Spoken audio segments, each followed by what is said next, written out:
First light of dawn crept over Green Valley, painting the fields in gold, but today the air carried a tension thicker than the morning mist. Tom Wheeler stood on his porch, calloused hands gripping the railing as he stared at the letter trembling in his grip. The words "Final Offer" glared up at him, stamped with the logo of Northern Oil. Behind him, the screen door creaked open. "Tom!" Clara's voice was soft, but the fear in it was sharp as a knife. He didn't need to turn around to know her hands were wringing her apron raw. "They won't stop this time," she whispered. For generations, the Wheelers had worked this land, turning soil and sweat into a legacy. But now the earth beneath Tom's boots hummed with something darker.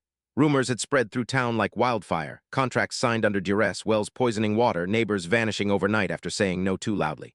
Tom crumpled the letter in his fist. Let them try. He'd buried his father on this land, his son too. A gust of wind sent the fields rippling, and for a heartbeat, Tom swore he heard the distant growl of engines. Clara's breath hitched. "You can't fight them alone," she pleaded. But Tom's jaw set like stone. Some lines couldn't be crossed, some prices couldn't be paid.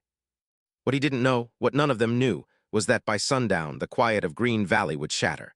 And when the National Guard rolled in at dawn, it wouldn't be for the reason anyone expected. The letter burned a hole in Tom's pocket all through breakfast. Clara moved around the kitchen like a ghost, her usual chatter replaced by the clink of dishes and the occasional sigh. Outside, the field stretched out under a cloudless sky, deceptively peaceful. Tom pushed his chair back with a scrape. "I'm going into town," he said, avoiding Clara's eyes. She didn't ask why, they both knew. Main Street was quieter than usual. A few folks nodded at Tom, but their smiles didn't reach their eyes. At the diner, Old Man Jenkins sat hunched over his coffee, his face grim. "Heard they got the Millers last night," he muttered as Tom slid into the booth. "Signed over their South 40 for pennies." Tom's knuckles whitened around his mug. The Millers had held out for months. Now, just like that, they were gone. The bell above the door jangled, and a hush fell over the room. Richard Klein strode in like he owned the place, and in a way he did. His suit cost more than most folks made in a year, and his smile was all teeth. "Tom," he said, sliding into the booth uninvited. "Let's talk about that offer." The air thickened. Around them, conversations died mid-sentence. Klein leaned in, his cologne sharp and foreign. "You're a reasonable man. Surely you see how this ends." Tom's coffee had gone cold. He set the mug down carefully. "My land's not for sale." Klein's smile didn't waver. "Everything's for sale, Tom. It's just a matter of price." He laid a business card on the table. The embossed Northern Oil logo gleamed under the fluorescent lights. "Think about your wife," Klein murmured as he stood. "Accidents happen so easily out here." The threat hung in the air long after he'd gone. Tom sat frozen, the card staring up at him like a dare. Outside, a black SUV idled at the curb, its tinted windows hiding whoever, or whatever, was inside. At night, Tom lay awake listening to the wind rattle the windows. Somewhere in the distance, a truck engine growled. Clara stirred beside him. "Did you hear that?" she whispered. Before he could answer, a crash echoed from the barn. Tom was out of bed in an instant, shotgun in hand. By the time he reached the yard, the taillights were already disappearing down the road.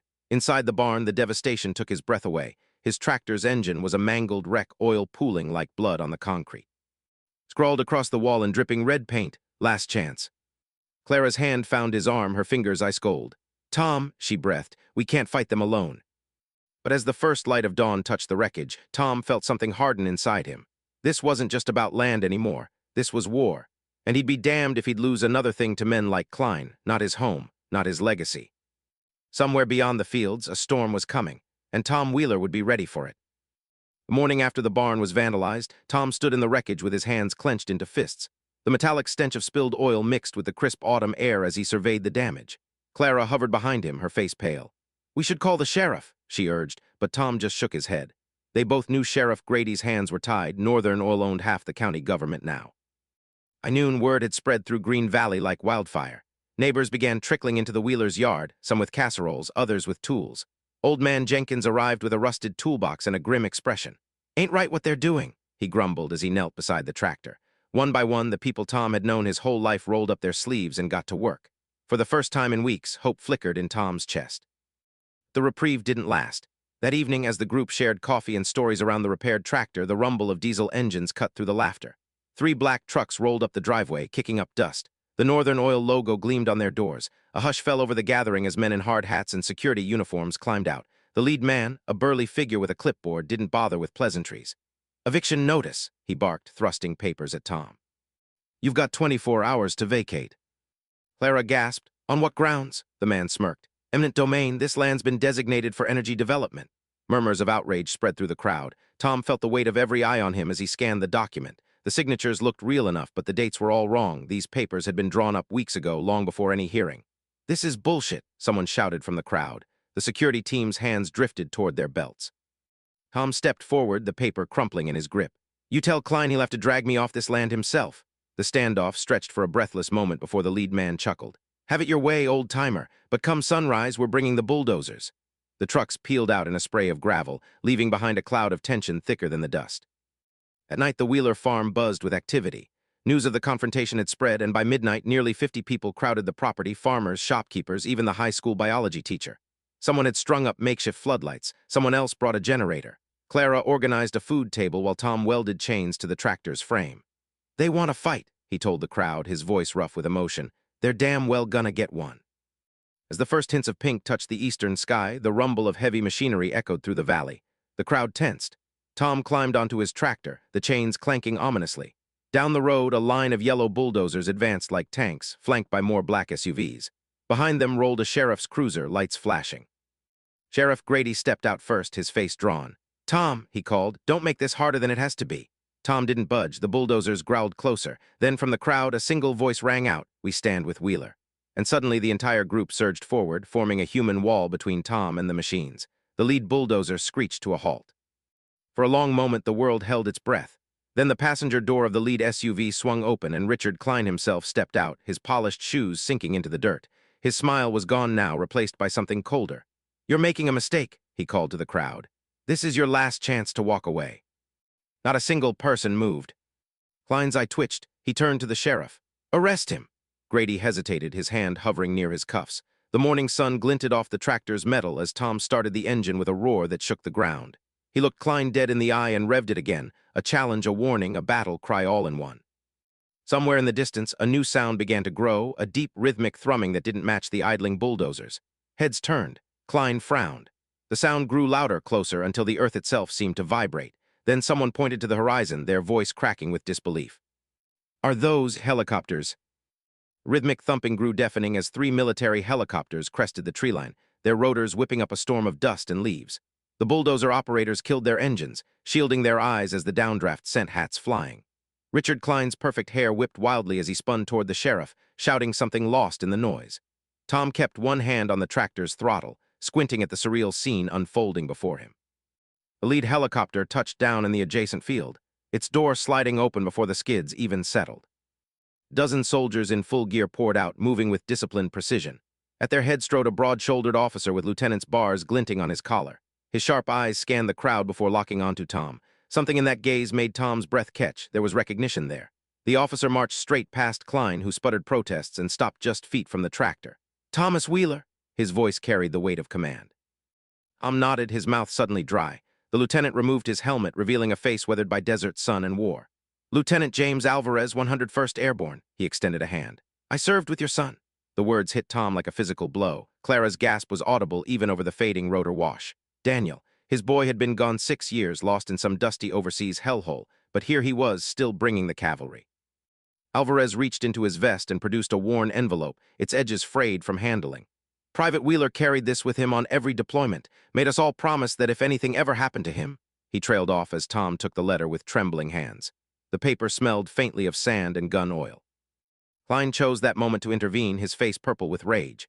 "This is a private business matter," he barked at Alvarez. "You have no jurisdiction here." The lieutenant didn't even glance at him. Instead, he signaled to his squad. Soldiers immediately fanned out, positioning themselves between the crowd and the bulldozers. One burly sergeant made a show of checking his weapon as he stepped toe-to-toe with a Northern Oil security guard. Tom barely noticed. He was too busy unfolding the letter, Daniel's familiar scrawl blurring before his eyes. "Dad, if you're reading this, I guess I didn't make it home, but I need you to know something." The words poured out, how Daniel had used his re-enlistment bonus to pay off the farm's mortgage without telling them. How the land was legally protected under a little-known veterans' benefits clause. How he'd made his entire unit swear to look after his folks if he fell. Commotion at the road snapped Tom's attention back. More military vehicles were arriving, Humvees, a mobile command post, even a news van that had slipped past the barricades.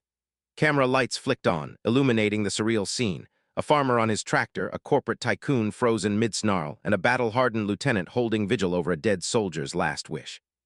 Alvarez turned to address the crowd, his voice carrying across the suddenly silent field. "By order of the State Adjutant General, this property is hereby designated a protected Veterans Memorial Site under Statute 38571. He fixed Klein with a look that could melt steel. "Your permits are revoked." A cheer that erupted shook birds from the trees. Neighbors hugged, cried, pounded Tom's back. Clara collapsed against him, her shoulders shaking. But Tom just stared at the letter, at the postscript he hadn't yet reached, the part where Daniel confessed he'd secretly recorded Klein bragging about bribing county officials at some D.C. fundraiser, where he'd mailed the evidence to his JAG officer friend. Klein must have seen something in Tom's expression. His face went slack. The sheriff suddenly found his spine, stepping forward with cuffs in hand. The news cameras swiveled. And as the first real sunrise in months broke over Green Valley, Tom Wheeler finally allowed himself to believe the war might be over.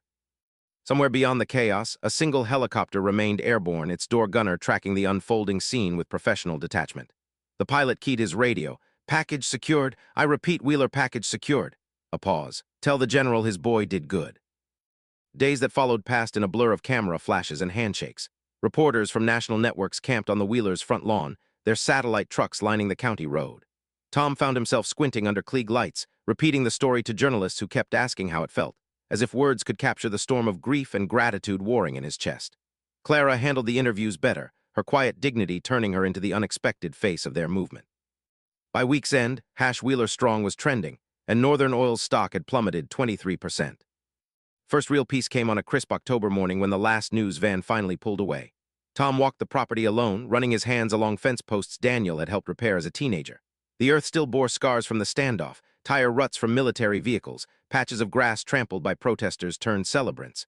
Near the barn, he found Lieutenant Alvarez sitting on an upturned bucket, sipping coffee from a chipped mug. They didn't speak at first. The morning mist clung to the fields like a shroud as birds announced the new day. "Daniel talked about this place all the time," Alvarez finally said, his voice rough. "Said the soil here grew the sweetest corn in 3 states. Tom's throat tightened. He'd forgotten that old family joke. Alvarez reached into his pocket and produced a dog-eared photograph, Daniel in full gear, grinning beside his Humvee, a stalk of dried corn tucked behind his ear like some absurd war trophy. The sight punched through Tom's ribs. That was his boy, always finding laughter in the damnedest places. Legal battles unfolded faster than anyone expected. With Daniels recording as the smoking gun, indictments rained down on Northern Oil executives like artillery fire. Klein's perp walk made the front page of the Times. The governor, facing re-election, personally signed legislation protecting family farms from corporate land grabs. By Thanksgiving, the Wheelers' mailbox overflowed with letters from veterans groups, farmers' alliances, even a handwritten note from a senator's daughter who'd seen Clara's interview. Clara transformed their front room into a shrine of sorts. Daniel's medals went into a shadow box beside his childhood photos. The letter from Alvarez took center stage under glass. At first, Tom couldn't bear to look at it. The pain was still too fresh, the victory too bittersweet. But on Christmas Eve, he found Clara asleep on the couch, her fingers curled around that framed page like a lifeline. He finally read it start to finish by tree light, tears cutting tracks through weeks of accumulated dust. Spring brought unexpected gifts. The high school agriculture class showed up one Saturday with 600 seedlings, a new orchard to replace the one Northern Oil had poisoned. The VA sent a crew to build a proper memorial garden where Daniel's old treehouse once stood. Even the sheriff came by, awkward and hat in hand, to help install a plaque at the property line, Daniel Wheeler Memorial Acres. This land stood its ground. Real surprise came in May. Tom was repairing the tractor, the same one he'd chained himself to, when a familiar rumble echoed down the road. Not bulldozers this time, but a convoy of motorcycles. 30-odd veterans rolled into the yard, their patches declaring them members of Daniel's old unit. They came bearing tools, stories, and a proposition. Every summer, they'd gather here to work the land and remember their fallen brother. Alvarez, now out of uniform, carried a case of beer and a promise etched in his eyes. This wasn't just about honoring the past, but safeguarding the future. At night, under a canopy of stars Daniel once knew by name, the farmhouse overflowed with laughter and borrowed memories. Strangers became family as stories crisscrossed the dinner table. How Daniel could fix any engine with chewing gum and baling wire. How he'd once talked insurgents into sharing tea. How he'd smuggled a feral kitten through 3 checkpoints. Tom listened, his heart simultaneously breaking and healing with each new revelation. At dawn, when the last bike rumbled away, Tom walked to the memorial garden. The first corn shoots were pushing through the rich soil, their leaves glistening with dew. Somewhere beyond the tree line, a whippoorwill called, a sound Daniel had loved as a boy. The weight of it all settled on Tom's shoulders, not as a burden, but as a mantle. This land had saved him as much as he'd saved it. Clara found him there, her hands smelling of flour and morning. She didn't speak, just laced her fingers through his and squeezed. Together they watched the sun crest the horizon, painting the fields in gold, the same color they'd been on that fateful morning when everything changed. Only now the air carried something new. Not tension, not fear. Peace. And possibility. Wind rustles through the cornfields of Daniel's legacy acres, carrying with it the scent of rich earth and new beginnings.